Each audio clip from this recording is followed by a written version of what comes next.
शहर के बाहरी इलाके में एक पुराना मेंटल हॉस्पिटल था। लोग उसे ब्लैक हॉस्पिटल कहते थे। 20 साल पहले अचानक लगी आग में कई मरीज और डॉक्टर वहीं जिंदा जल गए थे।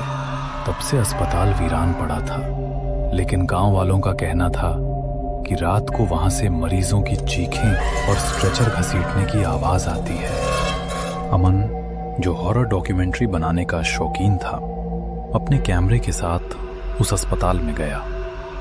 उसके दोस्तों ने मना किया, लेकिन उसने कहा, ऐसा कुछ नहीं होता, ये सब अंधविश्वास है। और वो अस्पताल के अंदर चला गया। अंदर घुसते ही जो नजारा उसने देखा, कुछ पल के लिए वो सहम सा गया। सन्नाटा इतना गहरा था कि उसकी सांसें तक गूंज रही थी। दीवारों पर जली हुई पेंट की परतें लटक रही थी। जंग लगे बेड, टूटी बोतलें और फटे मरीजों के कपड़े बिखरे पड़े थे। अमन गलियारे से आगे बढ़ा और उसने एक दरवाजा देखा जो बहुत ही डरावना लग रहा था। अंदर पूरा अंधेरा था। जब अमन की नजर उस दरवाजे के ऊपर पड़ी तो उसकी आंखें फटी रह गई। जिस पर लिखा था मुर्दा घर, वो वहीं रुक गया। दिल धड़कने लगा, लेकिन वो हिम्मत करके दरवाजे के अंदर गया। अंदर घुप अंधेरा और हल्की बर्फीली ठंडी हवा थी।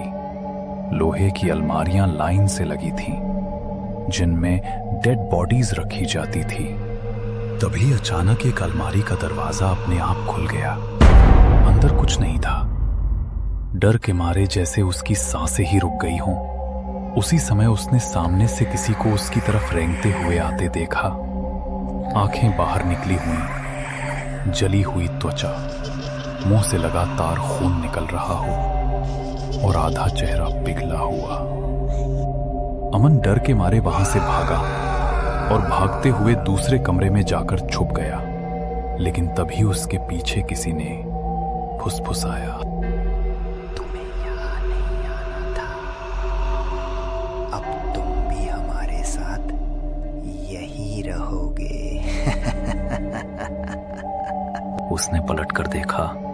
एक नर्स खड़ी थी, आधा शरीर जला हुआ, हाथ में खून से टपकता इंजेक्शन। उसकी आंखें सीधी अमन पर जमी थीं। अमन चिल्लाते हुए भागने लगा। गलियारे में दौड़ते हुए उसने देखा कि स्ट्रेचर अपने आप चल रहे थे और उन पर अध जले मरीज लेटे थे जो हाथ पैर पटक रहे थे। चारों तरफ दर्दनाक चीखें गूंज रही थीं। फिर अमन की आखिरी चीख पूरे अस्पताल में गूंज उठी। अगली सुबह गांव वालों को अस्पताल के बाहर अमन का कैमरा मिला।